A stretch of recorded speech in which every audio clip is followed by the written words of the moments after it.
اس وقت جو تقریر میں فرسٹ آئے تھے بچے ان کو آپ کے سامنے پیش کرتے ہیں، نعت ان کو والد کو پیش کرتے ہیں، لیکن وقت زیادہ ہو رہا ہے اور جو بیرون ٹیم کے افراد ہیں وہ گھر جانا چاہتے ہیں جلدی سے، اس لیے میں بلا تاخیر میں چاہتا ہوں کہ آپ کو مہمان خصوصی کے روبرو کر دوں اور ان کے غمائل حسنہ سے ہم سبھی مستفید ہوں۔ میں بلا تاخیر دعوت دیتا ہوں اپنے مہمان خصوصی حضرت مولانا محمد جمیل صدیقی صاحب کی تشریف لائیں اور اپنے آگے کھڑیے۔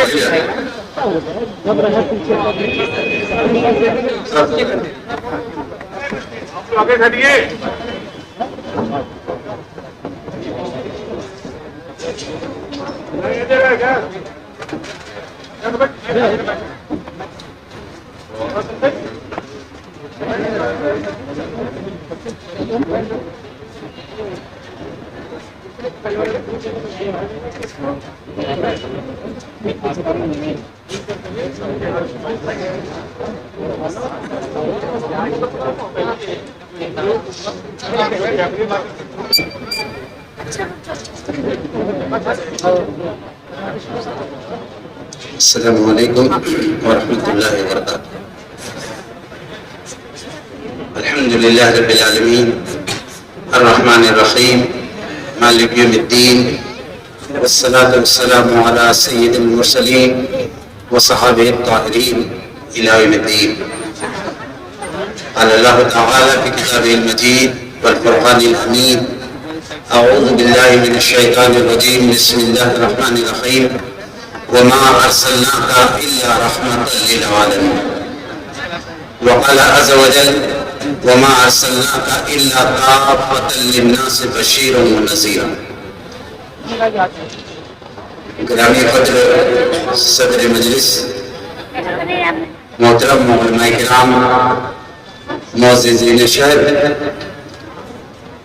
اور عزیز طلبہ اور طالبات، پروگرام میں شریک میری قابل احترام بہن، میرے لیے یہ بہت ہی شرف کی بات ہے کہ سیرت طیبہ سے متعلق، دینی معلومات سے متعلق طلبہ کے ایک جامع پروگرام میں مجھے شرکت کا موقع ملا۔ جو کچھ روزات مولانا رضوان الحق فلاحی صاحب اور دیگر ساتھیوں نے بتایا، مجھے ایسا لگا کاش میں آگے طالب علم ہوتا تو آج اس پروگرام میں کسی مسابقے میں بھی حصہ لیتا۔ کالج کی طرف سے اس طرح کے پروگرام کا انعقاد اس بات کی ایک دلیل ہے کہ ہمارے کالج کے ذمہ داران کتنے کریٹو مائنڈ کے ہیں، وہ کیریکٹر بلڈنگ کے ذریعے ملک کی اور امت کی کتنی بڑی خدمت انجام دے رہے ہیں۔ اس موقع پر جس ٹاپک پر مجھے تھوڑی دیر آپ سے بات کرنی ہے، وہ ٹاپک میں پہلے ہی آپ کے ذہن میں ڈال دینا چاہتا ہوں کہ حضرت محمد صلی اللہ علیہ وسلم نے مانوتا کو کیا دیا۔ محترم سامعین، میں نے بھی آپ کے سامنے ٹاپک کے تعلق سے عرض کیا ہے، حضرت محمد صلی اللہ علیہ وسلم نے مانوتا کو یا انسانیت کو کیا دیا۔ اس کو سمجھنے کے لیے کچھ ابتدائی باتیں ہمیں سمجھنی بہت ضروری ہے۔ اللہ تعالیٰ نے یہ پوری کائنات، پورا یونیورس اللہ نے بنایا ہے، اور اس یونیورس کی جو زمین ہے اس پہ اللہ تعالیٰ نے ہمیں اور آپ کو بسایا ہے۔ انسان کو اللہ تعالیٰ نے اس زمین پر سب سے افضل، سب سے شریف اور سپریم بنایا ہے۔ قرآن نے کہا وَلَقَدْ كَرَّمْنَا بَنِي آدَمَ، زمین نے ہم نے آدم کی اولاد کو بزرگی اور شریفتہ عطا کی۔ یہ جو انسان ہے بہت واضح بات ہے کہ اس کی یہ شریفتہ، اس کی یہ سپریمیسی اسی وقت تک قائم رہتی ہے جب تک اس کا تعلق اللہ تعالیٰ سے، اپنے پیدا کرنے والے اپنے پالنہار سے جڑا رہتا ہے، بنا رہتا ہے۔ جیسے ہی یہ تعلق کمزور ہوتا ہے تو وہ انسان جو اس زمین میں سب سے اونچا بنایا گیا ہے وہ اپنے اخلاق اور کردار کے اعتبار سے بہت پستی میں چلا جاتا ہے۔ انسان کا تعلق اللہ تعالیٰ سے جڑا رہتا ہے تو وہ انسان، اس کے لیے ساری زمین کی قوتیں حرکت کرتی رہتی ہیں۔ قرآن مجید میں ایک جگہ ہے هو الذی خلق لکم ما فی الارض جمیعا، زمین میں جو کچھ ہے وہ ہم نے سب تمہارے لیے بنایا ہے۔ ابھی میں اس کیمپس میں داخل ہوا تو ایک طالب علم نے ایک حدیث پڑھی، اللہ کے نبی صلی اللہ علیہ وسلم نے فرمایا الدنیا خلقت لکم، دنیا تمہارے لیے بنائی گئی ہے، وَإِنَّكُمْ خُلِقْتُمْ لِلْآخِرَةِ، اور تم آخرت کے لیے بنائے گئے۔ یہ نہیں کہا کہ تم دنیا کے لیے بنائے گئے۔ یہ بہت ہی غور کرنے کی بات ہے۔ دنیا کو اللہ تعالیٰ نے جتنی بھی فنکشنز ہیں، جتنی بھی فینومیناز ہیں دنیا میں اس کائنات میں چل رہی ہے، سب اللہ تعالیٰ نے ہمارے لیے اس کو اورینٹیشن دیا ہے، لیکن ہمیں اپنی عبادت کے لیے پیدا کیا ہے، اپنے لیے پیدا کیا ہے۔ تو اس حقیقت کو جب ہم نظر انداز کر دیں گے تو معاف کیجیے، جب اللہ تعالیٰ سے انسان کا تعلق ٹوٹ جائے گا تو انسان بظاہر کا انسان نظر آئے گا، لیکن پستی کے اس پاتال میں پہنچ جائے گا، پتن کے اس آخری درجے میں چلا جائے گا جہاں شاید جانوروں کو بھی دیکھ کر ہم کو شرم آئے۔ انسان جب اللہ تعالیٰ سے جڑا رہتا ہے ساری چیزیں دنیا کی اس کی خدمت میں لگی رہتی ہیں، لیکن جیسے انسان کا تعلق ٹوٹتا ہے تو پھر انسان چھوٹا ہو جاتا ہے، جانور بڑا ہو جاتا ہے، سانپ بڑا ہو جاتا ہے، ندی بڑی ہو جاتی ہے، پہاڑ بڑا ہو جاتا ہے، اور انسان جو ہے اپنے آپ کو ذلیل کر دیتا ہے۔ تو یہ بنیادی حقیقت ہے کہ انسان کو جو اللہ تعالیٰ نے پیدا کیا، ساری دنیا کے انسان یہ حضرت آدم کی اولاد ہے۔ الفس یا آدمی وہی because الفس we are belonging the same family of Adam، ہم آدم کے خاندان کے لوگ ہیں۔ یہ ہندو، یہ سکھ، یہ عیسائی، بودھ، جین، یہ مسلم، سارے کے سارے وہ آدمی ہیں۔ کیوں؟ اس لیے کہ ہم آدم کے خاندان کے لوگ ہیں۔ گویا ایک خاندان ہے پوری دنیا میں جس میں اس وقت آبادی تقریباً 7 ارب ہے۔ اس خاندان کے ایک فرد ہونے کے ناطے اور اللہ کے پیغمبر کی تعلیمات کے وارث ہونے کے ناطے امت مسلمہ کی کیا ذمہ داری ہے؟ وہ یہ ہے کہ اس خاندان کے تمام لوگوں کو اللہ کا وہ پیغام، اللہ تعالیٰ نے جو اپنا مارگدرشن ہم کو دیا ہے اس کو ہم لوگوں تک پہنچائیں، لوگوں کو بتائیں کہ اللہ تعالیٰ نے آپ کو بہت اونچا بنایا ہے، آپ اپنے رب سے، اپنے پالنہار سے اپنا تعلق جوڑے رکھیے۔ اگر آپ نہیں جوڑیں گے تو آپ پستی میں چلے جائیں گے، آپ پاتال میں چلے جائیں گے۔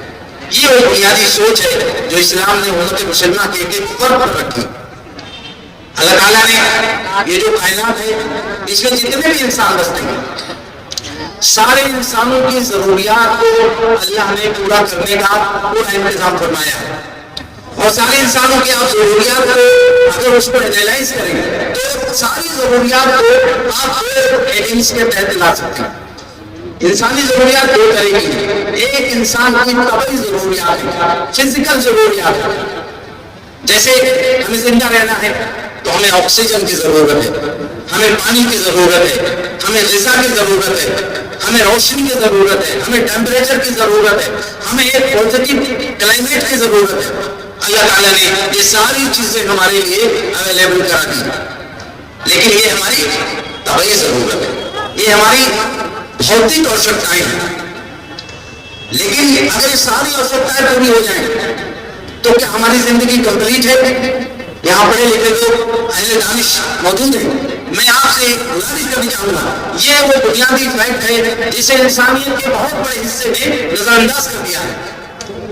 ہم صرف جسمانی وجود نہیں رکھتے ہیں، ہم صرف ایک فزیکل ایگزسٹنس نہیں رکھتے ہیں، ہمارا ایک اسپریچول ایگزسٹنس بھی ہے، ہمارا ایک روحانی وجود بھی ہے۔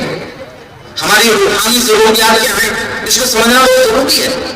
اگر ان روحانی ضروریات کو ہم نہ سمجھیں تو ہم فزکس میں، کیمسٹری میں، کمپیوٹر سائنس میں، ٹیکنالوجی میں بہت آگے جا سکتے ہیں، لیکن معاف کیجیے اس ملک کے پریزیڈنٹ گزرے ہیں رادھا کرشنن، وہ ٹیچر تھے، آپ کالج میں بیٹھے اس وقت اتفاق سے انہوں نے یہ کہا کہ جو سائنٹیفک ایڈوانسمنٹ ہے اس کے نتیجے میں انسان چاند پہ تو پہنچنے کی کوشش کر رہا ہے، لیکن دھیرے دھیرے زمین میں چلنے کا انداز بھولتا جا رہا ہے، ہوتا جا رہا ہے۔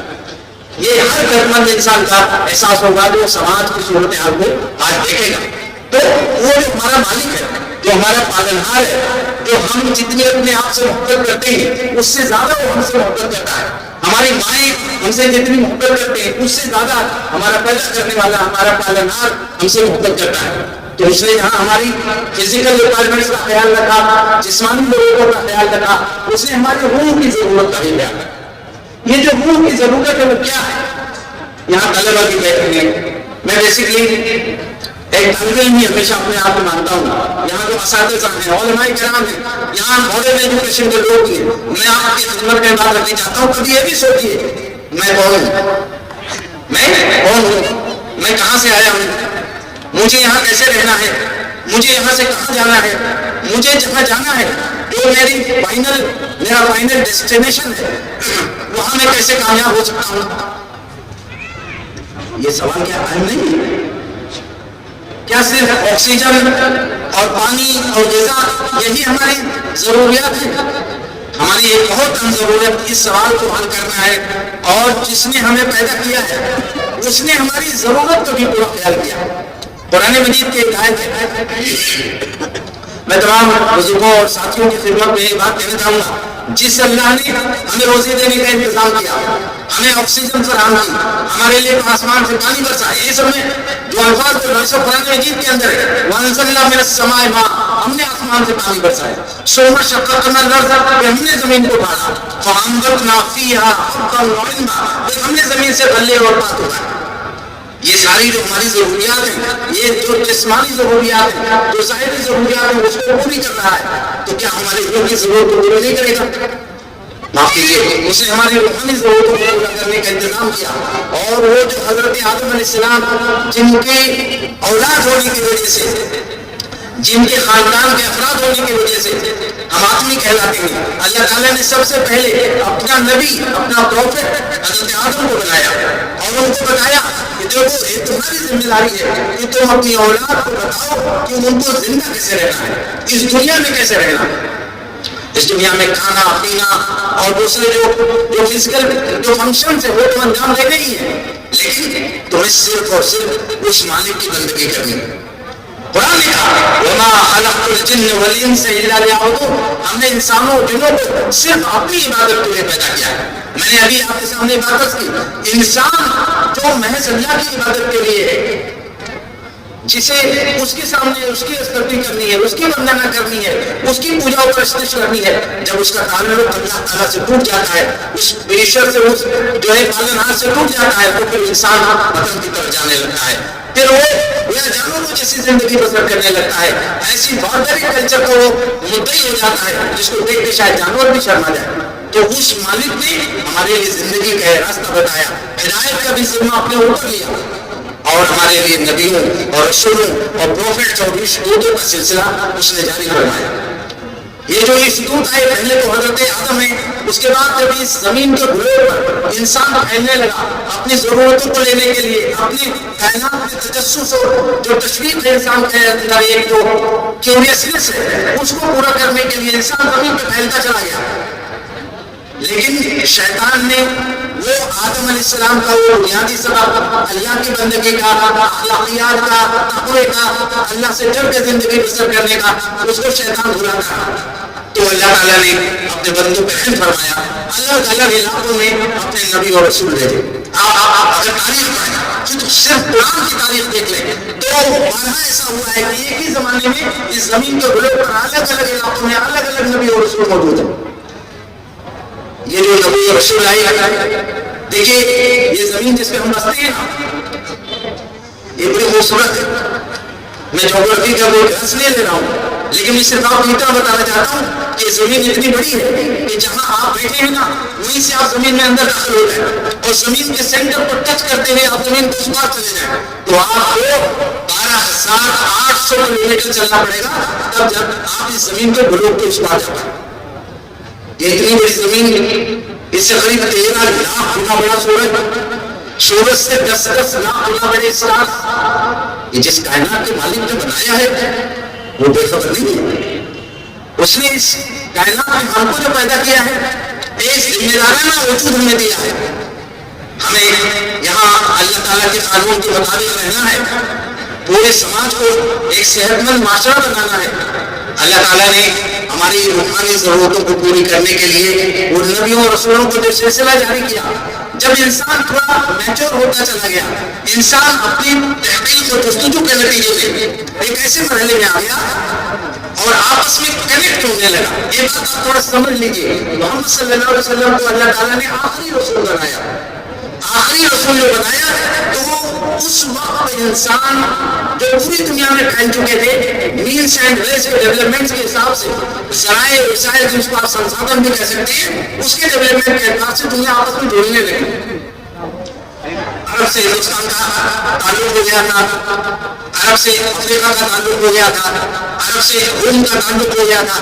تو اللہ تعالیٰ نے 1500 سال پہلے اپنے انتم شہود حضرت محمد صلی اللہ علیہ وسلم کو ایک ایسے زمانے میں پیدا کیا جب انسان ایک بار ڈسپرس ہونے کے بعد ریکنیکٹ ہونے لگا۔ یہ ریکنیکشن جو ہے ایک اشارہ تھا کہ اب یہ دنیا آج جو جرنلزم میں جو لوگ نگاہ رکھتے ہیں، جو کہا جاتا ہے کہ دنیا ایک گلوبل ولیج میں بنتی جا رہی ہے، بدلتی جا رہی ہے، اس کا آغاز تو اسی وقت ہو گیا تھا جب اللہ تعالیٰ نے ساری دنیا کے انسانوں کے لیے ایک پیغمبر بھیج دیا۔ یہ جو عالمی پیغمبر کا نظام ہے، یہ جو محمد رسول اللہ صلی اللہ علیہ وسلم آئے، اس وقت جتنے بھی آپ سے پہلے پیغمبر یا اشدود آئے تھے، ان کی تعلیمات کو لوگوں نے بھلا دیا تھا یا اس کو ریپیٹ کر دیا۔ اب کوئی بھی ہدایت نامہ محسوس نہیں تھا، دنیا کو ایک تازہ ہدایت کی ضرورت تھی، اور حضرت محمد صلی اللہ علیہ وسلم کو اللہ تعالیٰ نے تازہ اور فائنل ہدایت نامہ دے کے بھیجا۔ اب قیامت آ جائے گی لیکن کوئی نبی اور رسول، کوئی اشدود نہیں آئے گا۔ جب آپ آخری ہیں تو آپ سب کے، یہ بات مسلمانوں کو سمجھ لینی چاہیے، محمد صلی اللہ علیہ وسلم آخری رسول ہے، جو آخری ہے وہ سب کا۔ قرآن میں کہا وَمَا أَرْسَلْنَاكَ إِلَّا كَافَّةً لِلنَّاسِ، اے محمد صلی اللہ علیہ وسلم، ہم نے آپ کو پوری انسانیت کے لیے رہنما اور ہادی بنا کر کے بھیجا ہے۔ محمد رسول اللہ صلی اللہ علیہ وسلم جب ساری دنیا کے ہیں اور آپ کو برپا کرتا ہے یہ امت، یہ سن لیجیے الفاظ قرآن کے ہیں، اللہ تعالیٰ نے رسول کو کافۃ للناس بنایا، ساری انسانیت کے لیے بنایا۔ جو اللہ کی کتاب ہے قرآن مجید، یہاں ہمارے جو اور بھائی ہیں برادران وطن، ان کو سمجھ لیں کہ یہ قرآن مجید کو مسلمانوں کی کوئی ایسی پرائیویٹ کتاب نہیں ہے، یہ کتاب ہدی للناس ہے، گائیڈنس ٹو مین کائنڈ ہے، پوری مانوتا کے لیے مارگدرشن، یہ پوری مانوتا کا سرمایہ ہے۔ اور اس کتاب پر ایمان لانے والی اور اس نبی پہ ایمان لانے والی جو امت ہے، اس کو اللہ تعالیٰ نے فرمایا اخرجت للناس، تمام انسانوں کے لیے اٹھائی گئی۔ تو ہمارا اور آپ کا تعلق انسانیت سے اتنا گہرا ہے، ہمیں انسانیت کو کوئی طبقہ اگر خدا کے راستے کو بھول کر کے دوسری طرف جا رہا ہے، غلط راستہ اختیار کر رہا ہے، اگر کوئی دنیا میں مچلے نہ مچلے، محمد رسول اللہ صلی اللہ علیہ وسلم کے ہر امتی کی ذمہ داری ہے کہ وہ مچل جائے اور اس کو صحیح راستے کی طرف لانے کے لیے اپنی انتھک کوشش کرے۔ یہاں یہ بات محمد رسول اللہ صلی اللہ علیہ وسلم جو آپ آئے، آپ کے آنے کی یہ زمانی حکمت ہے، آپ کے آنے کی ایک مکانی حکمت بھی ہے، جس کو انگریزی میں پلیس وزڈم کہتے ہیں۔ یہ جو پلیس وزڈم ہے کہ آپ صلی اللہ علیہ وسلم کو اللہ تعالیٰ نے اس وقت کا جو تمدن ہے، جو سویلائزڈ ورلڈ ہے، جس میں یورپ کا نچلا حصہ، افریقہ کا اوپری یا ناردرن حصہ اور ایشیا کا حصہ، اس کے بالکل سینٹر میں مکہ معظمہ ہے۔ مکہ جو لفظ ہے، مکہ ناف کو کہتے ہیں، پیٹ میں جو آپ کے ناف، یہ سویلائزڈ ورلڈ کا کہ ناف ہے مکہ معظمہ۔ تو اللہ تعالیٰ نے اپنے پیغمبر کو انسانی تمدن کے بالکل مرکز میں بھیجا اور آپ کے اسوے کو، آپ کے نمونہ کو قیامت تک کے لیے نمونہ قرار دیا۔ اب میں چند باتیں پن پوائنٹ کر کے آپ سے رکھنا چاہتا ہوں کہ محمد صلی اللہ علیہ وسلم نے مانوتا کو کیا دیا۔ سب سے بڑا احسان محمد صلی اللہ علیہ وسلم کا یہ ہے کہ آپ صلی اللہ علیہ وسلم نے انسانیت کا تعلق اللہ سے جوڑ دیا۔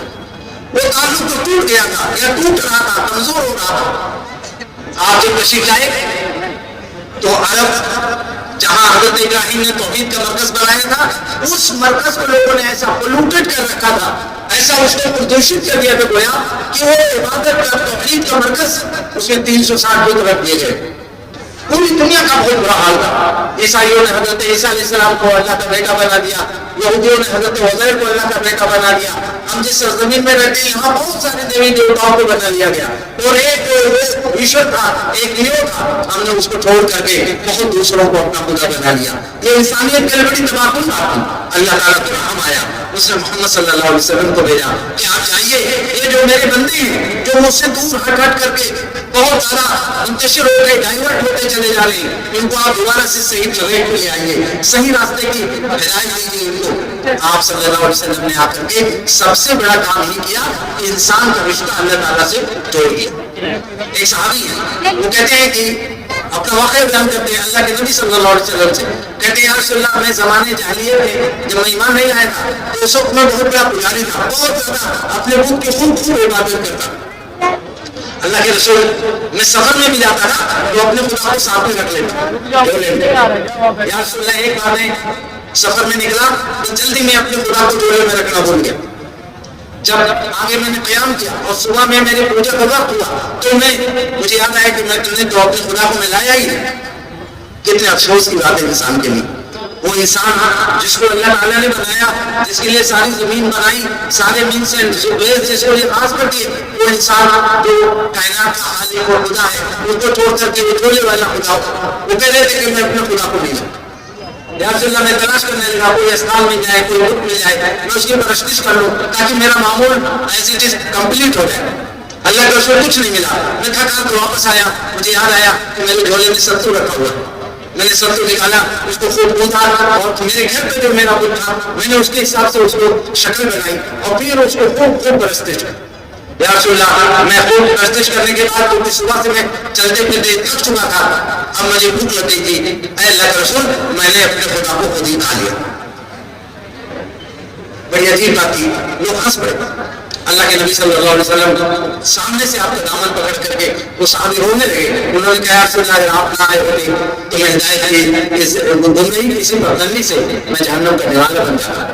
تو محمد صلی اللہ علیہ وسلم کا سب سے بڑا احسان پوری انسانیت پر یہ ہے کہ آپ نے انسانیت کو اسے ایک منوریشر سے جوڑ دیا، اسے ایک اللہ سے جوڑ دیا.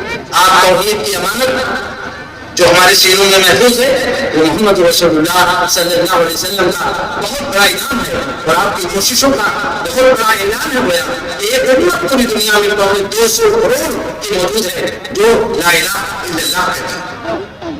یہ پہلا کارنامہ ہے جو محمد صلی اللہ علیہ وسلم نے جو انجام دیا اس دنیا کو. سب سے بڑا تحفہ ہے، ایکسلنٹ گفٹ ہے جو محمد صلی اللہ علیہ وسلم نے دنیا کو دیا.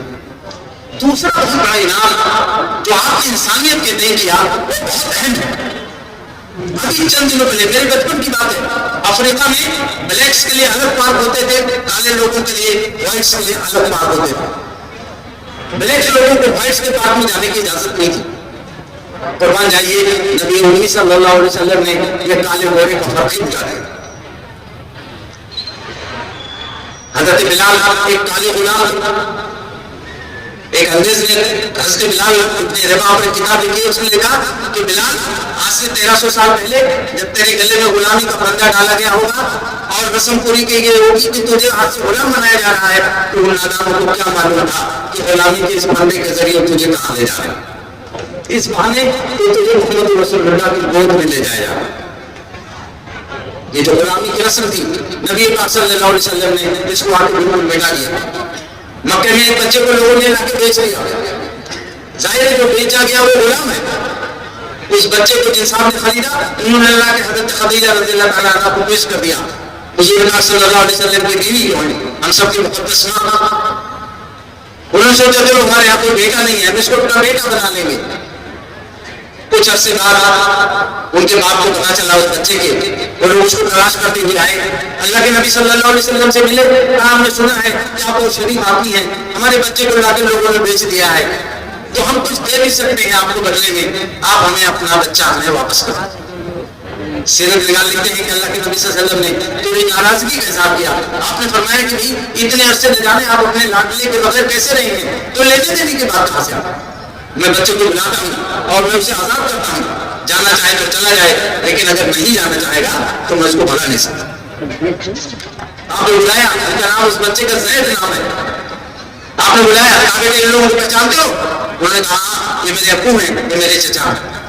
کہا بیٹے یہ لوگ تمہیں لینے آئے ہیں، جانا چاہو تو چلے جائے۔ زید پیچھے سے آ کے اللہ کے نبی کو پکڑ کے چمٹ گئے، انہوں نے کہا میں آپ کو چھوڑ کے نہیں جا سکتا۔ زید کے باپ نے کہا بیٹے زید تم آزادی پر غلامی کو ترجیح دے رہے ہو؟ زید نے کہا جو مجھے یہاں مل رہا ہے وہ پوری دنیا میں مجھے کوئی نہیں دے سکتا۔ میں صرف یہ بات اس کر رہا ہوں کہ وہ ذات جو غلام بن کے جو بچہ آیا تھا، سن لیجئے یہ بات، پورے قرآن مجید میں حضرت ابوبکر رضی اللہ عنہ کا نام نہیں ہے، حضرت عمر کا نام نہیں ہے، حضرت علی کا نام نہیں ہے، حضرت عثمان کا نام نہیں ہے، صرف اسی بچے کا نام پورے قرآن مجید میں موجود ہے، زید کا نام ہے صرف قرآن۔ میں صرف یہ بات کر رہا ہوں، اسلام وہ دین ہے، محمد رسول اللہ جو نظام لے کے گئے ہیں وہ یہ ہے کہ ایک غلام کو اٹھا کر کے انہوں نے اس بلندی پہ پہنچایا کہ اس کا نام قرآن میں ہے۔ قیامت تک مسلمان قرآن پڑھیں گے یا کوئی بھی پڑھے گا، مسلمان پڑھے گا اس کو ثواب ملتا رہے گا۔ دیکھیے حضرت بلال ہے، کالے کلم کے غلام ہیں، ان کو کوئی خود کہتے ہیں مدینے میں آ کر کہ میں سوچتا تھا لوگ کعبے میں کیا کرتے ہیں، مجھے تو جانے کی اجازت نہیں تھی کعبے کے قریب بھی، جب اتنی آتی تجویز تھے بلال اس زمانے کے، لیکن یہی بلال ہے ایمان لائے۔ اللہ کے نبی صلی اللہ علیہ وسلم فتح مکہ کے موقع پر بلال نے کہا میں کعبے کی چھت پہ چڑھ کے اذان کرنی چاہتا، کتنی عجیب بات تھی۔ اللہ کے نبی مسکرائے، لوگوں نے سمجھا کہ شاید حضور بھی چاہتی ہیں، لوگوں نے کہا ہم سیڑھی لے آتے ہیں، چھت ضائع ہوتی ہے، کئی سیڑھی میں نام لکھا ہے، اللہ کے نبی صلی اللہ علیہ وسلم فرمایا سیڑھی کی کیا ضرورت ہے، میں تو موجود ہوں۔ بلال نے ایک پاؤں یہاں رکھا، دوسرا شان آپس پہ رکھا، چھت پہ چڑھ گئے، اور جب اپنے مستانہ انداز میں اللہ کو پکارا تو مکے کے بڑے بڑے جو سردار تھے چیخنے لگے، محمد اچھا ہوا، اتبا مر گیا، شیبہ مر گیا، ابو جہل مر گیا، آج بلال کی اور کعبے کی چھت آپ تو میں نہیں پوچھ سکتا ہمارا برپا ہو جائے۔ میں آپ سے بات عرض کرنی چاہتا ہوں، محمد رسول اللہ صلی اللہ علیہ وسلم جو دین لے کر کے آئے، جو انعام لے کر کے آئے، اس کا نتیجہ یہ ہے کہ ایک غلام کعبے کی چھت پر، ایک غلام کا نام قرآن مجید میں ایک غلام کو اللہ کے نبی صلی اللہ علیہ وسلم اپنے گھر کا ایک فرد بنا لیتے۔ تو یہ اسلام ہے جس نے آ کر کے غلامی کے پورے نظام کو ختم کر دیا، ایک آیت نہیں ختم کیا، کوئی لا اینڈ آرڈر کی کرائسس نہیں ڈیولپ کی، لیکن دھیرے دھیرے غلامی کے نظام ہی ختم ہو گیا، دنیا سے گیا۔ آپ صلی اللہ علیہ وسلم کے دوسرے خلیفہ ہیں حضرت عمر، ایک جگہ ایک گورنر فیصلہ کر رہے تھے، تمام لوگ ایسے زمین پہ بیٹھے ہوئے تھے، حضرت عمر آ گیا اچانک اور کہا کہ سنو یہ لوگوں کو ان کی ماؤں نے عذاب پیدا کیا تھا، تو یہ ان کو غلام کس بنا رکھا؟ اسلام یہ ڈگنیٹی دیتا ہے انسانیت کو، یہ جو ہیومن ڈگنیٹی ہے سب سے زیادہ اسلام اس کو پرزنٹ کرتا ہے۔ یہی بلال ہے ان کا میں نے تذکرہ کیا، کسی نے آگے حضرت عمر خلیفہ تھے، حضرت عمر کی خلافت تین کانٹیننٹس میں پھیلی ہوئی تھی، کسی نے آگے کہا امیر المومنین بلال آ رہے ہیں، مدینے کے باہر کے 70 لوگوں کو لے کر، اور الفاظ موجود ہیں تاریخ کے اندر، اہلاً وسہلاً یا سیدنا بلال، اے ہمارے سردار بلال آپ کا خیر مقدم ہے۔ کیا دنیا کے کسی نظام میں آپ تصور کر سکتے ہیں کہ محمد رسول اللہ صلی اللہ علیہ وسلم کے دین کے فدائیوں اور خادموں کا ایک کارنامہ؟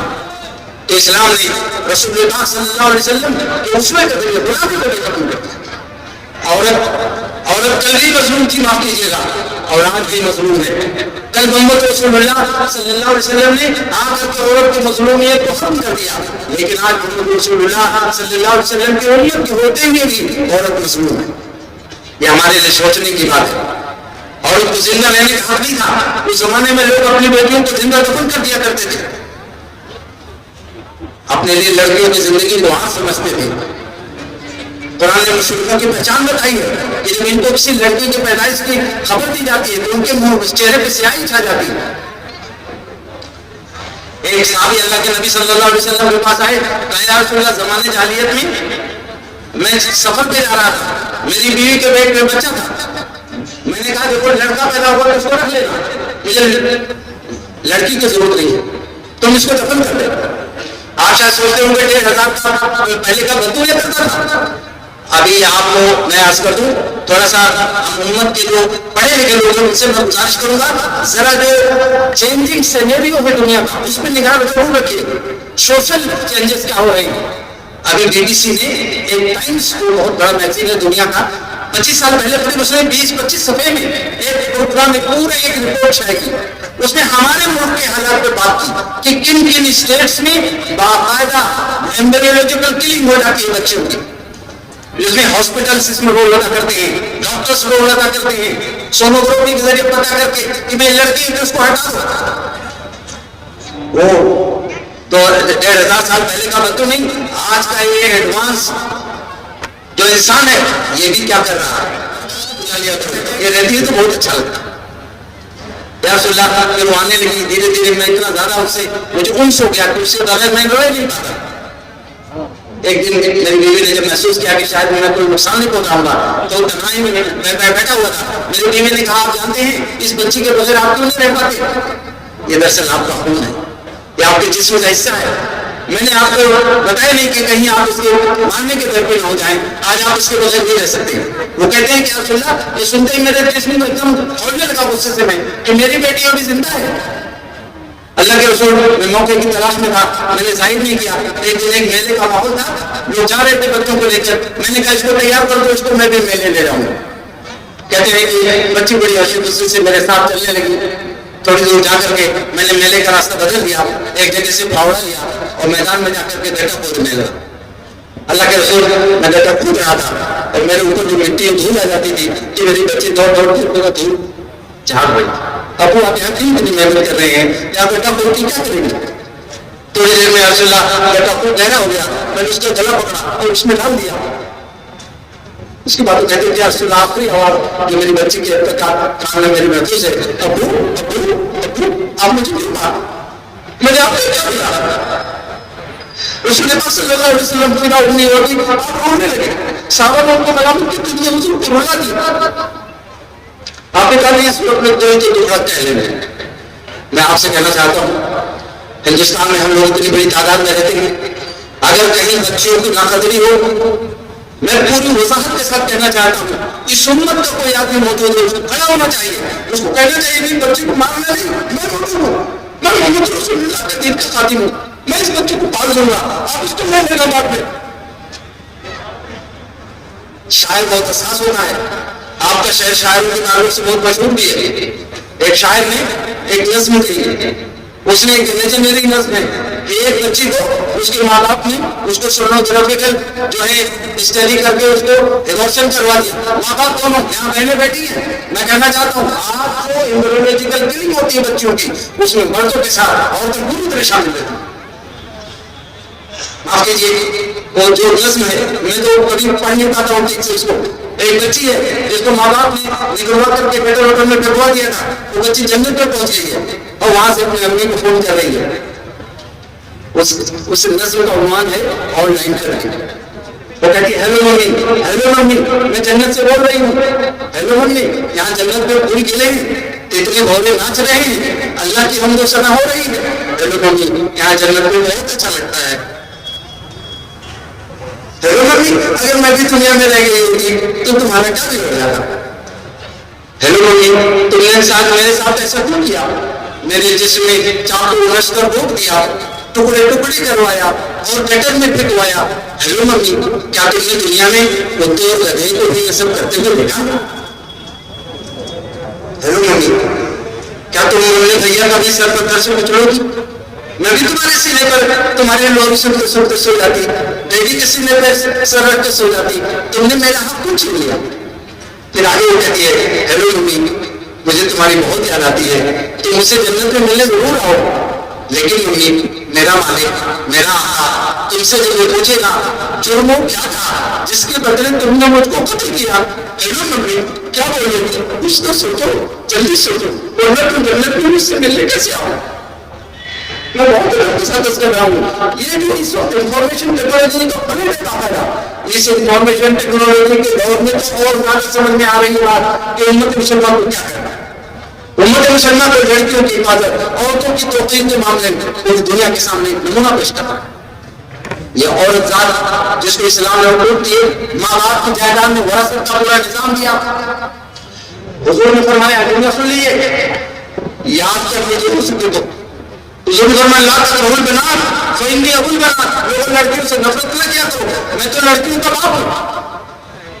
دیکھیں عیدگاہ جا رہے تھے، ایک نوکر پہ آپ گھومے، ایک بچہ رو رہا تھا. آپ صلی اللہ علیہ وسلم ادھر ہوئے، آپ نے کہا بیٹے آج تو عید کے دن ہے، تم کیوں رو رہے ہو؟ اس سے بچے بہت خوش ہیں.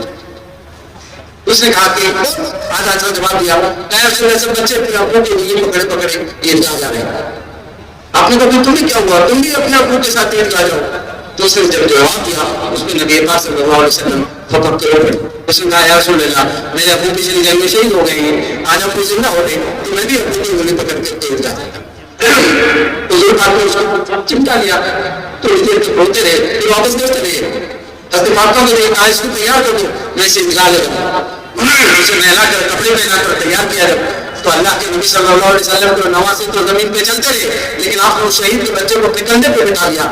ایسے عیدگاہ جو گئے، لوگوں نے دیکھا کہ فلاں شہید کا بچہ حضور کے کندھے پر عیدگاہ آیا ہے. تو لوگ جب تک بچہ زندہ رہا، لوگ اس کی بڑی عزت کیا کرتے تھے کہ حضور کے کندھے پہ بیٹھ کے تھا. میں بہت ادب کے ساتھ کر رہا ہوں کہ کیا ایسا نہیں ہو سکتا تھا کہ ہمارا اجتماعی ضمیر یہی کہنا چاہیے اس کو کہ اگر دنیا میں کسی بھی قوم کا کوئی آدمی ہو، ہندو ہو، سکھ ہو، عیسائی ہو، کسی قوم کا ہو، کوئی بچہ یتیم ہو گیا، محمد رسول اللہ صلی اللہ علیہ وسلم درہ یتیم کی امت ان کی کوئی ہو جاتی. اسی کا ہو گیا اس پر جس قدر بھی افسوس کیا جائے.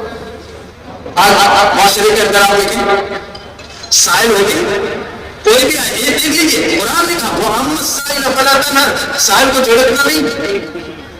سائل آئے ہیں، حضور نے فرمایا سائل حق ہے چاہے وہ سواری میں بیٹھ گیا ہے، لیکن اسی کے ساتھ فرمایا جائز روزی نہیں، سب سے کم درجے کی روزی وہ ہے جو بھیک مانگ کے حاصل کی جاتی ہے. اللہ کے نبی صلی اللہ علیہ وسلم کہ اس عشوے کا کتنا اثر رہا امت کے اندر. میں آپ کو اللہ اقبال کی بات سنا دوں، اپنے کتاب کے شروع میں لکھا ہے کہ میں 12 سال کا تھا، میرے گھر میں ایک بھیک مانگنے والا گیا، وہ خوب اٹھا کرتا تھا. تو میں نے کہا تمہیں شرم نہیں آتی ہے اتنے آتے بولتے ہو کر کے بھیک مانگتے ہو؟ ایسا کرو تم جو ہے جا کے چلے جاؤ یہاں سے. انہوں نے دیکھا کہ نہیں جا رہا ہے تو کہا تم نہیں جاؤ گے تو میں تمہیں ماروں گا. وہ نہیں گیا تو انہوں نے ڈنڈا اٹھا کے اس کو مار دیا، اس کا سر میں توڑ لگی، رونے لگا زور زور سے. علامہ اقبال کے والد جو صوفیانہ مزاج کے آدمی تھے حضور محمد، وہ اندر سے آئے، انہوں نے دیکھا کہ ان کا جاننے والا تھا. ان کا تمہیں کیا ہو گیا؟ کہا ابا حضور یہ بھائی کو میں نے کہا تھا کہ ابا حضور کو بتا دیجیے، وہ میری پریشانیاں سمجھتے ہیں، لیکن بھائی نے اس میں توجہ نہیں دی. کہہ رہے تھے تم بھاگو اور نہ مارو. میں نہیں گیا تو انہوں نے مجھے مار دیا. علامہ اقبال کہتے ہیں اس سے پہلے ابو نے تو مارا نہیں تھا، لیکن اس نے مجھے پورا یقین ہو گیا کہ آج بھائی ہو جائے گا، کیونکہ یہ تو ابو کو جاننے والا بھی نکل آیا اور میں نے کام بھی غلط کیا ہے. اس کے بعد کہتے ہیں کہ تھوڑی دیر بعد ابو میرے گھر دھیرے دھیرے آنے لگے تو میں سوچ رہا تھا کہ شاید ابھی چاٹا پڑ جائے، لیکن وہ آئی. میں آپ سے کہنا چاہتا ہوں بہت ادب کے ساتھ کہ ہماری ذمہ داری نہیں ہے کہ اپنے بچوں کو یہ ایٹیکیٹ سکھائیں. یہ بات کہتے ہیں کہ میرے والد دھیرے دھیرے آتے رہے، آ کے انہوں نے مجھے ایسے پکڑ لیا چمٹا کر کے پھوٹ پھوٹ کے رونے لگے، کہنے لگے تم نے تو مجھے کہیں سے نہیں رکھا. اگر کیا حشر کے میدان میں نبی پاک صلی اللہ علیہ وسلم سے ملاقات ہو گئی اور حضور نے مجھ سے پوچھ لیا کہ وہ محمد اللہ تعالیٰ نے تمہیں بیٹا دیا تھا تو تم سے انسان بھی نہیں بنا سکتا. میرے بھائیوں یہ جو اسلام کے اخلاقیات ہیں، یہ جو رسول اللہ صلی اللہ علیہ وسلم رحمت للعالمین ہے، پورے عالم کے رحمت ہے، آپ جو نظام لے کے آئے اس نظام کے حاملین کو پوری دنیا میں دعوت کرانا ہے. کسی بھی قوم کے لوگ ہمارے ساتھ رہتے ہیں انہیں معلوم ہونا چاہیے کہ رحمت للعالمین کی امت ہے، یہ امت رحمت. آپ دیکھیں مزدور کے بارے میں، مزدور کا کیا ہے؟ حضور فرماتے ہیں مزدور کی مزدوری اس کا پسینہ خشک ہونے سے پہلے ہو جائے. حکومتوں سے لے کر کے ہم عام سماج جو ہے ہم کچھ نہ کچھ مزدوری ضرور اٹکائے رکھتے ہیں. ہاں بھائی ہم چھوڑ کے بھاگ جائے گا. جس رسول کی امت ہے ہم، آپ نے فرمایا مزدور کی مزدوری اس کا پسینہ خشک ہونے سے پہلے دے دو. ایک صحابی ہے اللہ کے نبی کے، وہ آپ سے آئے مسافہ کیا، آپ نے سلام کیا، سلام کرتے ہوئے تھوڑا سا پیچھے ہٹے تو ان کے ہاتھ میں کچھ آپ کو کالے کالے کچھ ڈبے نظر آئے. آپ نے فرمایا کیا تم نے اپنے ہاتھ میں کچھ ڈلایا ہے؟ ڈلانا سمجھ رہے ہیں جو مشرق تہذیب کے لوگ اپنے ہاتھوں میں کچھ لکھا لیتے ہیں، بتا لیتے. تم نے کچھ اپنے ہاتھ میں ڈلایا ہے؟ انہوں